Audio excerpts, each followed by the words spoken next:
నమస్తే, welcome to వి5 news. Updates చూద్దాం.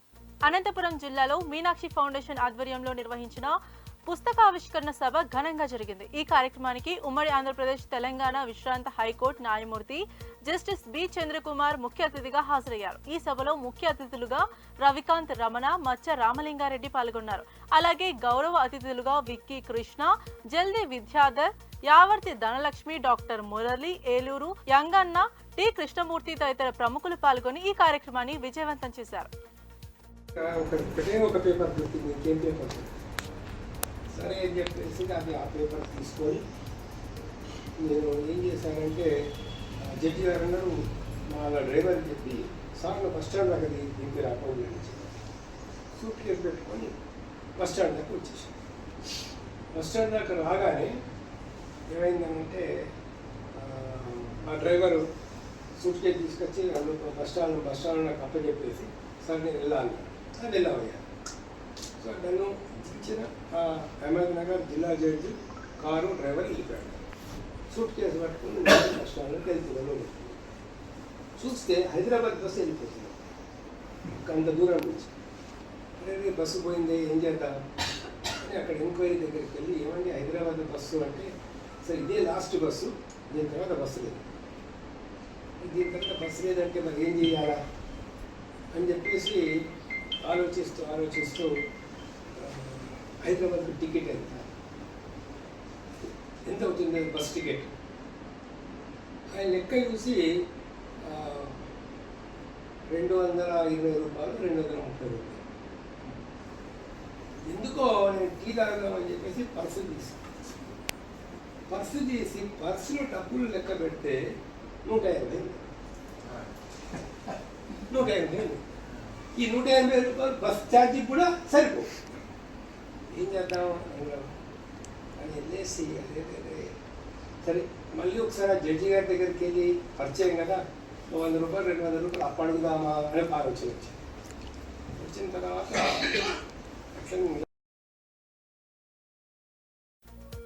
Tiruvuru municipal board సమావేశంలో నిధుల దుర్వినియోగ అంశంపై తీవ్ర చర్చ జరిగింది. మున్సిపల్ పరిధిలో చేపడుతున్న అభివృద్ధి పనులపై స్పష్టత లేకుండా భారీగా నిధులు కేటాయించడాన్ని వైసీపీ కౌన్సిలర్ 15వ వార్డు సభ్యుడు మోదుగు ప్రసాద్ తీవ్రంగా ప్రశ్నించారు. తిరువూరులోని పశువుల సంత వద్ద ఆంధ్ర తెలంగాణ సరిహద్దు ప్రాంతంలో పేరుకుపోయిన చెత్త తొలగింపు మున్సిపల్ అధికారులు 4 లక్షల రూపాయల 40,000 రూపాయల అంచనా రూపొందించడంపై ఆయన అభ్యంతరం వ్యక్తం చేశారు. మున్సిపల్ అధికారులు బాధ్యత రహితంగా వ్యవహరిస్తూ ప్రజాధనాన్ని దుర్వినియోగం చేస్తున్నారని విమర్శించిన మోదుగు ప్రసాద్ అజెండాలోని 6వ అంశం ప్రజాహితానికి విరుద్ధమని పేర్కొంటూ తీవ్రంగా వ్యతిరేకించారు. భవిష్యత్తులో ఇలాంటి నిర్ణయాలు తీసుకునే ముందు కౌన్సిల్ సభ్యులతో చర్చించాలని, ప్రజల పనుల నిధులు ప్రజలకే ఉపయోగపడేలా ఖర్చు చేయాలని ఆయన స్పష్టం చేశారు. మన సురేంద్ర గారు ప్రధానంగా ఇక్కడ ఈ బోర్డుకి వాడే అధిపతులు ఫస్ట్ కాడ కూడా ఇప్పటి వరకు మరి దాదాపుగా ఇది వచ్చేసి 4 రోజులు అవుతుంది.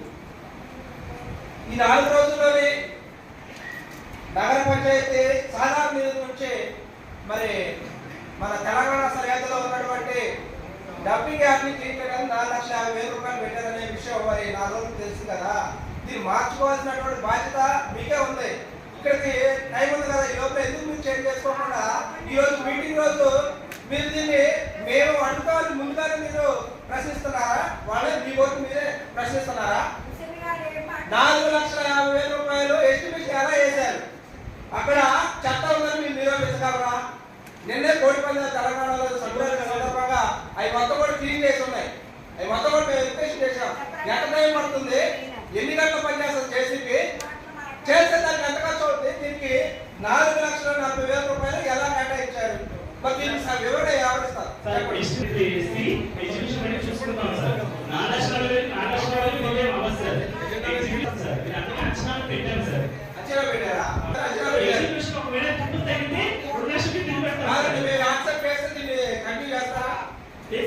దీన్ని మేము ఇప్పుడు యాక్సెప్ట్ చేస్తే ఈ అంచనాలు మీరు కంటిన్యూ చేస్తారా?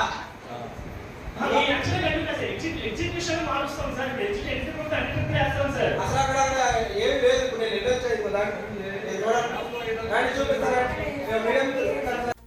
మేడారంలో గద్దెలపై కొలువై ఉన్న శ్రీ సమ్మక్క సారలమ్మ అమ్మవార్లను రాష్ట్ర పంచాయతీరాజ్ మహిళా శిశు సంక్షేమ శాఖ మంత్రి శ్రీమతి ధనసరి అనసూయ సీతక్క దర్శించుకుని ప్రత్యేక పూజలు నిర్వహించారు. శుక్రవారం అమ్మవార్లకు మొక్కులు సమర్పించి మంత్రి రాష్ట్ర ప్రజలందరూ సుఖ సంతోషాలతో ఆయురారోగ్యాలతో ఉండాలని ప్రార్థించారు. అనంతరం జాతరకు వచ్చిన భక్తులతో కలిసి వారి సమస్యలను అడిగి తెలుసుకున్నారు. ఈ సందర్భంగా మంత్రి సీతక్క మాట్లాడుతూ మేడారం జాతర రాష్ట్ర సంస్కృతి సాంప్రదాయాలకు ప్రతీక అని పేర్కొన్నారు. భక్తులకు ఎలాంటి ఇబ్బందులు కలగకుండా ప్రభుత్వం అన్ని ఏర్పాట్లు చేపట్టిందని తెలిపారు. ఈ కార్యక్రమంలో ప్రజాప్రతినిధులు, అధికారులు పెద్ద సంఖ్యలో భక్తులు పాల్గొన్నారు.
సార్ సెల్ఫీ కొట్టకండి, మీరు ఇల్లు కవర్ అవుతారు సార్. కొంచెం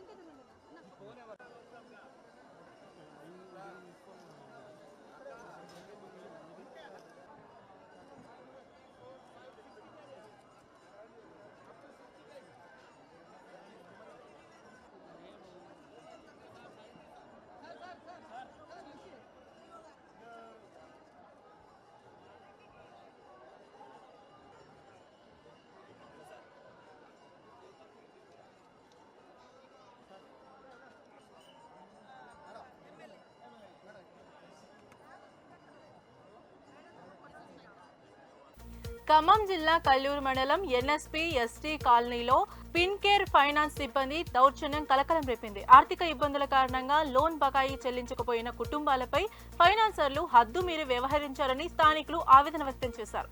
కాలనీలో పలువురికి పిన్కేర్ ఫైనాన్స్ సంస్థ లోన్లు మంజూరు చేసే నెలకు కొన్నిసార్లు 15 రోజులకు ఒకసారి వసూలు చేస్తోందని బాధితులు తెలిపారు. లోన్ తీసుకున్న మహిళ అనారోగ్యంతో ఆసుపత్రిలో చికిత్స పొందుతుండగా కొంత గడువు ఇవ్వాలని కుటుంబ సభ్యులు వేడుకున్నప్పటికీ ఫైనాన్సర్లు పట్టించుకోలేదని ఆరోపించారు. దీనికి తోడు షూరిటీగా ఉన్న ఒక వ్యక్తి ఇంట్లో అక్రమంగా చొరబడి తన ఇంట్లో లేని విషయం తెలుసుకుని టీవీ, గ్యాస్ సిలిండర్, ఫర్నిచర్ వంటి సామాన్లను బలవంతంగా బయటకు తీసుకెళ్లేందుకు ప్రయత్నించారని తెలిపారు. లోన్ కడతామని ప్రాధేయపడుతున్నప్పటికీ ఇష్టానుసారంగా ప్రవర్తిస్తూ మీరు చనిపోతే ఇన్సూరెన్స్ వస్తే మాకు సరిపోతుంది వంటి అన్ని మనోవేదన కలిగించే వ్యాఖ్యలు చేశారని బాధితులు వాపోయారు.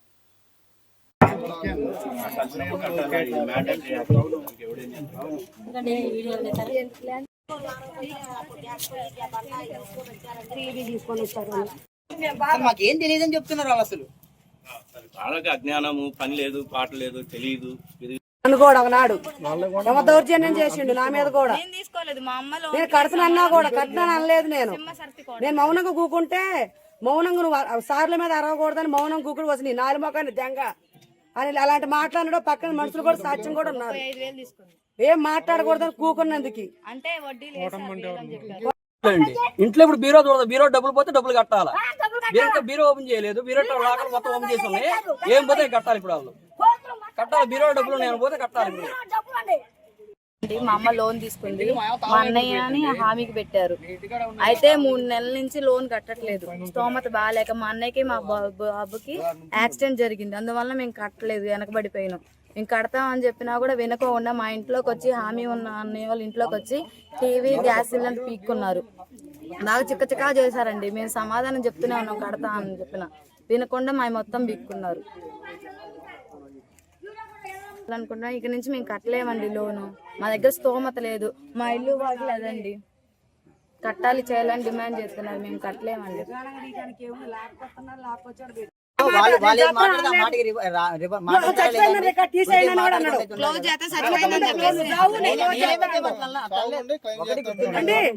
అది కాదు, చచ్చిపోయిన మాట నా నోటికి రాలేదు.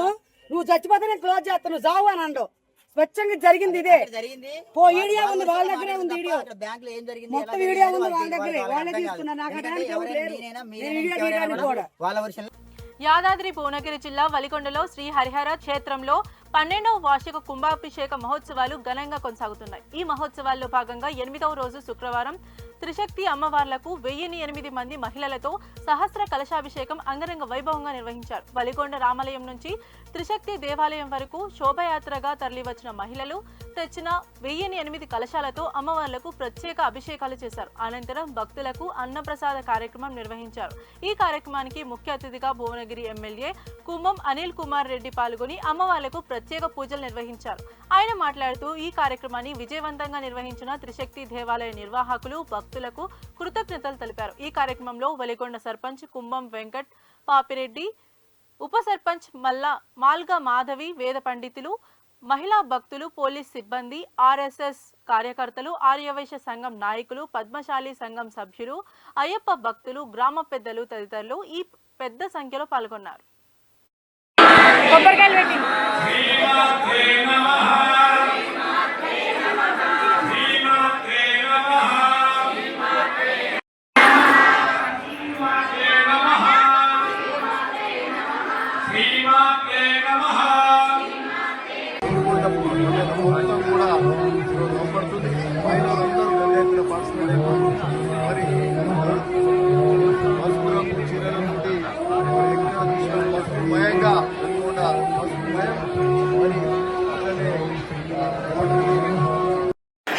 హరిహర త్రిశక్తి క్షేత్రం వలిగొండ.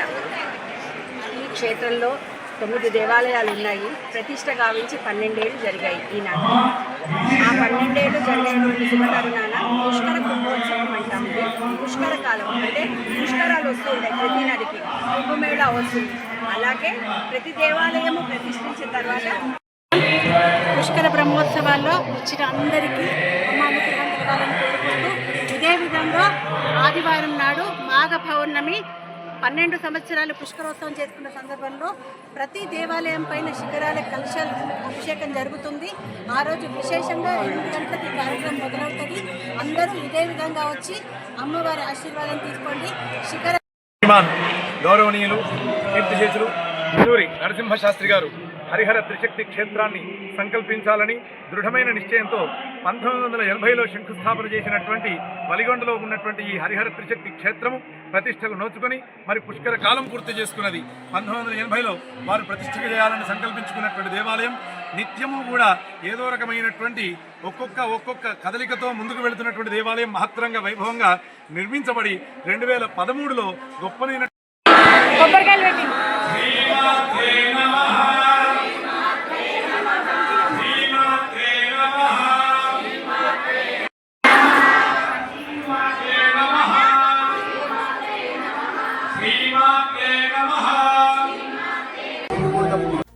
ఖమ్మం జిల్లా కల్లూరు మున్సిపాలిటీ పరిధిలో 10-11వ వార్డ్ కౌన్సిలర్ కాంగ్రెస్ అభ్యర్థులను గెలిపించాలని పెద్దబోయిన లక్ష్మీ నరసింహారావు, కిసంశెట్టి లక్ష్మీ ఏడుకొండలు అభ్యర్థించారు.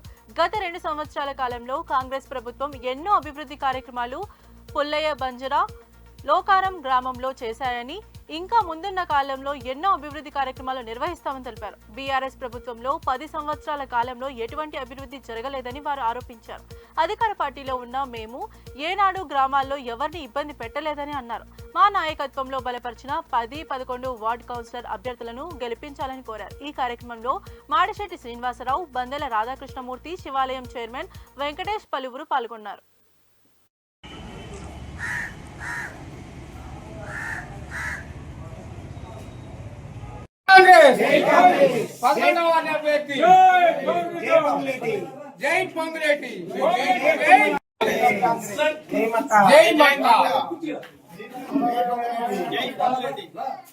బీఆర్ఎస్ ప్రభుత్వం వచ్చిన తర్వాత 10 సంవత్సరాలు బీఆర్ఎస్ ప్రభుత్వం పరిపాలన చేసిందనే కానీ ఊళ్ళో నాయకులు ఉన్నారనే కానీ మాకు ఏ ఒక్క పని కూడా జరగలేదు, ఒక్క కాలనీ ఇల్లు రాలేదు, ఏమీ అభివృద్ధి లేదు, ఏమీ జరగలేదు. అయితే నేను ఏ మాట అడిగినా కానీ రాగమయ్య దయానంద్ సారు కానీ నన్ను కొత్తగా పొంగులేటి శ్రీనివాసరెడ్డి గారు నన్ను పార్టీలోకి తీసుకున్నారు. అసలు తీసుకోవటం 2 సంవత్సరాలు, నేను పార్టీలోకి వచ్చి 2 సంవత్సరాలు అవుతుంది. ఏనాడు కూడా ఎవరి మీద కేసులు పెట్టడం, తప్పుడు కేసులు పెట్టడం. అందరికీ నమస్కారం. కృష్ణశెట్టి లక్ష్మి, కాంగ్రెస్ పార్టీ తరఫున కౌన్సిలర్గా సీటు ఇవ్వడం జరిగింది. ఎమ్మెల్యే గారిని, శ్రీనివాసరెడ్డి గారిని, తుమ్మల గారిని అందరి సాయంతో నాకు సీట్ ఇవ్వడం జరిగింది. ఎమ్మెల్యే గారికి, శ్రీనివాసరెడ్డి గారికి, మన తుమ్మల గారికి ధన్యవాదాలు తెలుపుతూ, అయితే ఈ అవకాశం ఇచ్చినందుకు మా గతంలో మేము పనులు చేసినాం. కాంగ్రెస్ తరఫున దాదాపు ₹1 కోటి పని చేయించడం, మళ్ళీ 33 లక్షలు మళ్ళీ శాంక్షన్ అయినాయి. సిమెంట్ రోడ్లు, డ్రైనేజీలు అయితే ఈ వాటిని గెలిపిస్తే మాత్రం మరి ఇంకా అభివృద్ధి కార్యక్రమాలకు అధికార పార్టీ ఉంది కాబట్టి ఇంకా అభివృద్ధి కార్యక్రమాలు మనం చేసుకోవడానికి అవకాశం ఉంది. జాతీయ రోడ్డు భద్రత మాసోత్సవాల సందర్భంగా భద్రాచలం రవాణా శాఖ యూనిట్ కార్యాలయంలో అవగాహన కార్యక్రమం నిర్వహించారు. ఈ కార్యక్రమంలో motor vehicles inspector Venkata Pullaiah, assistant motor vehicles in charge B Rajasekhar Reddy మరియు సిబ్బంది కార్యాలయానికి వచ్చిన వాహనదారుల హెల్మెట్లకు "నన్ను ధరించు, నిన్ను రక్షిస్తా" అనే నినాదంతో కూడిన రేడియం స్టిక్కర్లను అంటించి హెల్మెట్ ప్రాధాన్యతను వివరించారు. ఇలాగే సెల్ ఫోన్ ఉపయోగిస్తూ డ్రైవింగ్ చేయడం, మద్యం లేదా నిద్రమత్తులో అతివేగంతో వాహనాలు నడపడం ప్రమాదకరమని హెచ్చరించారు. రోడ్డు భద్రత నియమాలను తప్పనిసరిగా పాటించి రోడ్డు ప్రమాదాలను నివారించి తమతో పాటు ఇతర రోడ్డు వినియోగదారుల ప్రాణాలను కాపాడాలని పిలుపునిచ్చారు. ఈ కార్యక్రమంలో assistant motor vehicles inspector B Rajasekhar Reddy, constable N Sivaiah, సిబ్బంది భీముడు, అలాగే కార్యాలయానికి వివిధ పనుల నిమిత్తం వచ్చిన ప్రజలు పాల్గొన్నారు. అమ్మ జమ్మనిస్తుంది, హెల్మెట్ పునర్జమ్మనిస్తుంది. తప్పకుండా నేను 2 వీలర్ మీద ప్రయాణం చేసినప్పుడు హెల్మెట్ పెట్టుకొని మెడ దగ్గర బెల్ట్ సరైన విధంగా పెట్టుకొని ప్రయాణం చేస్తానని ప్రతిజ్ఞ చేస్తున్నాను. అదేవిధంగా నా కుటుంబ సభ్యులను, సమాజాన్ని ఈ విధంగా హెల్మెట్ పెట్టుకొని సరైన విధంగా బెల్ట్ పెట్టుకోమని చెప్పి వారిని ఆచరించే విధంగా చేస్తానని మాటిస్తున్నాను. Thank you. సార్ ఇవాళ హెల్మెట్ గురించి చెప్పారు. 2 వీలర్ వెళ్ళేటప్పుడు హెల్మెట్ కంపల్సరీ వేసుకొని పెట్టుకొని వెళ్ళమన్నారు. బెల్ట్తో సరిగ్గా బెల్ట్ కూడా పెట్టుకొని వెళ్ళమన్నారు. కార్స్ అయితే సీట్ బెల్ట్ పెట్టుకొని జాగ్రత్తగా వెళ్ళమన్నారు. దాంతోపాటు మనమే కాకుండా మన తోటి వాళ్ళందరినీ కూడా హెల్మెట్ పెట్టుకొని వెళ్ళమన్నారు. ఇవాళ వచ్చినందుకు ఈ సార్ స్పీచ్ విన్న నేను చాలా. ఖమ్మం జిల్లా కొణిజర్ల మండలం బోడియా తాండా ప్రాథమిక పాఠశాలలో మధ్యాహ్న భోజనం తర్వాత 14 మంది విద్యార్థులు అస్వస్థతకు గురయ్యారు. ఈ పాఠశాలలో మొత్తం 38 మంది విద్యార్థినులు చదువుతున్నారు. విద్యార్థులకు మధ్యాహ్న భోజనం పప్పు మరియు ఎగ్ వడ్డించబడింది. భోజనానికి 1 గంట తర్వాత 14 మంది విద్యార్థులు కడుపులో నొప్పి, వాంతులతో అస్వస్థత చూపారు. విద్యార్థులను వెంటనే ఉపాధ్యాయులు ప్రైవేట్ వాహనాలలో ఖమ్మం ప్రభుత్వ ఆసుపత్రికి తరలించారు. ఆసుపత్రిలో ఎమ్మెల్యే మాలోతు రామదాస్ నాయక్, తహసీల్దార్ మరియు ఎంఈఓ అరుణ విద్యార్థులను పరామర్శించారు. అస్వస్థతకు గురైన విద్యార్థులకు మెరుగైన వైద్యం అందించాలని ఎమ్మెల్యే రామదాసు నాయక్ అభ్యర్థించారు.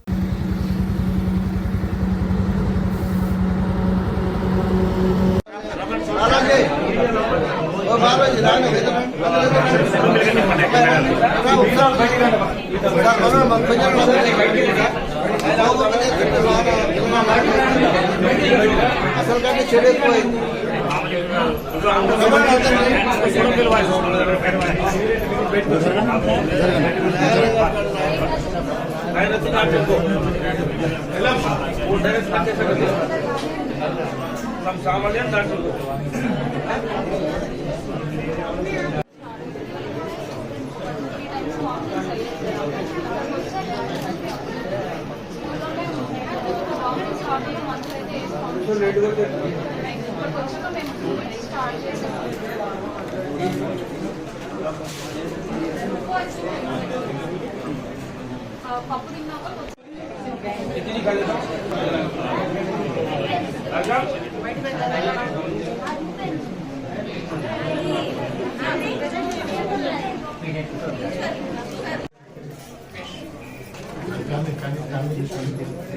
వేసుకోండి మరి.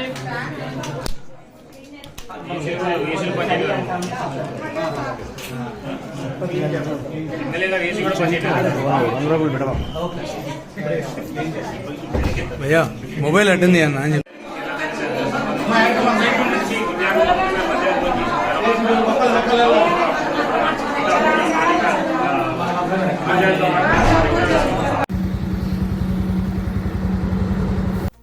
కుష్ఠవ్యాధి వ్యతిరేక దినోత్సవం సందర్భంగా ఖమ్మం కలెక్టర్ సమావేశ మందిరంలో జిల్లా వైద్య ఆరోగ్య శాఖ ఆధ్వర్యంలో కుష్ఠవ్యాధి నిర్మూలన అవగాహన కార్యక్రమం శుక్రవారం నిర్వహించబడింది. ఈ కార్యక్రమంలో జిల్లా కలెక్టర్ అనుదీప్ దుర్శెట్టి పాల్గొన్నారు. ముందుగా మహాత్మా గాంధీ వర్ధంతిని పురస్కరించుకొని గాంధీ చిత్రపటానికి పూలమాలలు అర్పించి ఘన నివాళి ఇచ్చారు. ఈ కార్యక్రమంలో అధికారులు, సిబ్బంది కుష్ఠవ్యాధి రహిత సమాజ నిర్మాణం కోసం ప్రతి ఒక్కరూ తమ వంతు కృషి చేయాలన్న ప్రతిజ్ఞ చేశారు.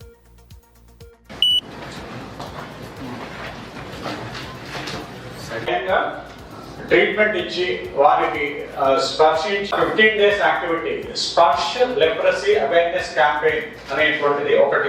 ప్రతి సబ్ సెంటర్ ఆశాస్ ఏఎన్ఎంస్ అందరూ కూడా మనకి ఏమైనా మచ్చలున్నా, ఏమైనా స్పర్శ లేని మచ్చ, ఎక్కడైనా డిఫార్మిటీస్ అంటే ముఖం మీద కానివ్వండి, ఇంకా వేరే చోట ఎక్కడైనా డిఫార్మిటీ, వాళ్ళకి ట్రీట్మెంట్ స్టార్ట్ చేయడం జరుగుతుంది.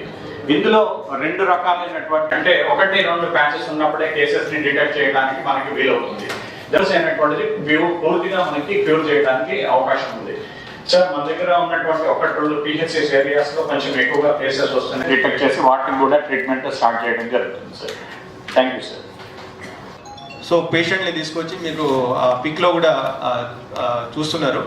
సో ఇట్లాంటి పేషెంట్ని పూర్తిగా ఫ్రీ ట్రీట్మెంట్ కూడా ప్రతి ఒక్క కుష్ఠరోగి మనం అందిస్తా ఉన్నాం. ఒక 12 నెలల్లో వాళ్ళు వాడితే ఖచ్చితంగా మొత్తం కూడా నయం అవుతుంది. అంగవైకల్యం ఏర్పడిన వారి పట్ల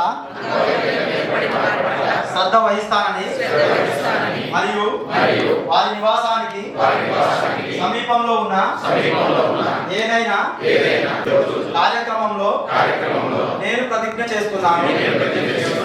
నా సొంత కుటుంబ సభ్యులలాగా భావించి వారికి నేను ప్రేమతో అంగవైకల్యాలను నివారించవచ్చు.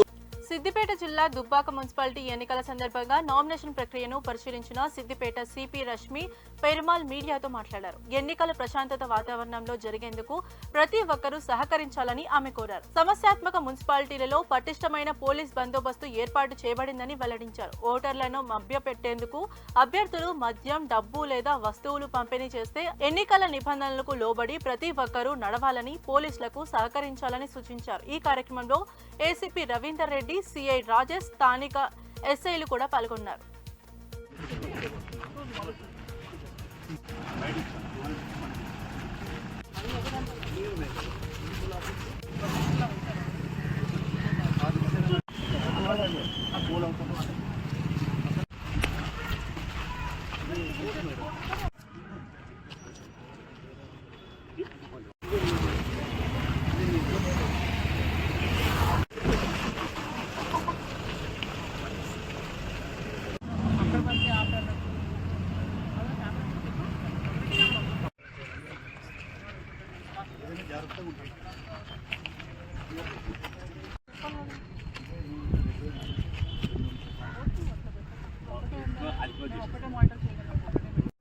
దుబ్బాకలో మున్సిపాలిటీ విజిట్ చేసుకోవడం జరిగింది.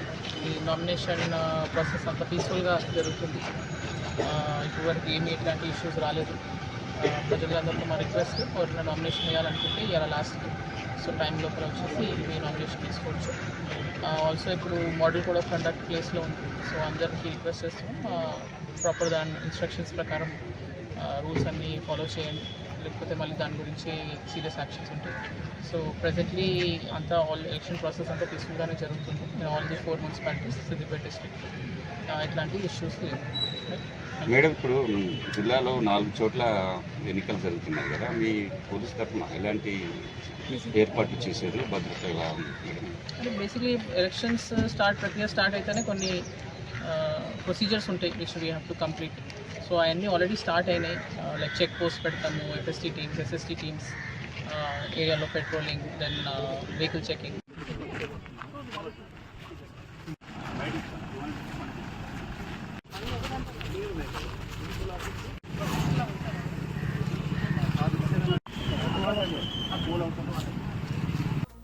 మేడిపల్లి పోలీస్ స్టేషన్ పరిధిలో జరిగిన వరుస ఇళ్ల దొంగతనాల కేసులో 3 నిందితులను మరియు పోలీస్ గోల్డ్ రిసీవర్స్ ను సిసిఎస్ మేడిపల్లి పోలీస్ అరెస్ట్ చేశారు. పత్రికా సమావేశంలో డీసీపీ సురేష్ కుమార్ తెలిపిన వివరాల ప్రకారం నిందితులను మహదేవ్ జాగ్, పవన్ గుప్తా, మంగల్ సింగ్ మరియు గోల్డ్ రిసీవర్ శ్రీరామ్ సేవ్ వీరేంద్రగా గుర్తించారు. వీరిలో మహదేవ్ జా, పవన్ గుప్తా ఢిల్లీ ప్రాంతానికి చెందిన వారు, మంగల్ సింగ్ కాన్పూర్ మరియు శ్రీరామ్ సేవ్ వీరేంద్ర బీహార్ కు చెందిన వారుగా గుర్తించబడ్డారు. దొంగలించిన బంగారం విలువ సుమారు 6 లక్షల రూపాయలుగా ఉంది. వీరి వద్ద నుండి 2 లక్షల రూపాయలను రికవరీ చేశారు. మొత్తం 4 నిందితులలో 2 మేడిపల్లిలో, మిగతా 2 ఢిల్లీలో అరెస్ట్ చేశారు. పోలీసుల వివరాల ప్రకారం చోరీ అయిన బంగారం, నగదు విషయంలో ఇంకా పూర్తి స్థాయి దర్యాప్తు కొనసాగుతోంది. ఈ కేసును ఛేదించేందుకు డీసీపీ సురేష్ కుమార్ పోలీసులను రివార్డు అందించి అభినందించారు. పత్రికా సమావేశంలో DCP Suresh Kumar, crime DCP Nagalakshmi, CI Govind Reddy పాల్గొన్నారు.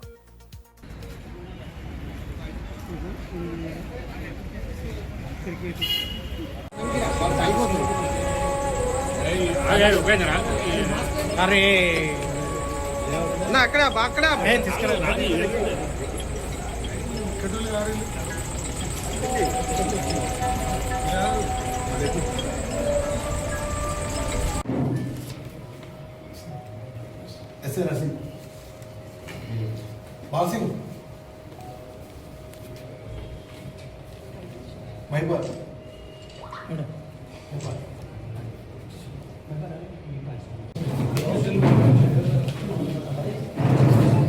ఇంటర్వ్యూనింగ్ నైట్ మేడిపల్లి, ఈ ఉప్పల్ జోన్ పరిధిలో ఉన్నటువంటి మేడిపల్లి పోలీస్ స్టేషన్ పరిధిలో ఒక 9 ఇండ్లలో వరుసగా దొంగతనాలు జరిగినాయని చెప్పేసి మాకు సమాచారం వచ్చింది. దాంతో ఇమీడియట్గా క్రైమ్స్ డీసీపీ గారు, నేను, మా ACP, inspector and crimes team అందరం కూడా ఆ సీన్ విజిట్ చేసాము. అక్కడున్న ఆధారాలు సేకరించడం జరిగింది. ఎవరైతే బాధితులు ఉన్నారో వాళ్ళు ఇచ్చిన కంప్లైంట్ మేరకు వాళ్ళు చెప్పింది ఏంటంటే ఒక 25 తులాల గోల్డ్, ఒక 6 కేజీల సిల్వరు, ఒక 2 లక్షల రూపాయల క్యాష్ పోయిందని చెప్పేసి మాకు కంప్లైంట్ ఇవ్వడం జరిగింది 9 హౌసెస్లో. దాంతో వరుసగా దొంగతనాలు జరగడంతో ఈ కేసుని ఛాలెంజ్గా తీసుకొని మా సిపి గారి ఆదేశాల మేరకు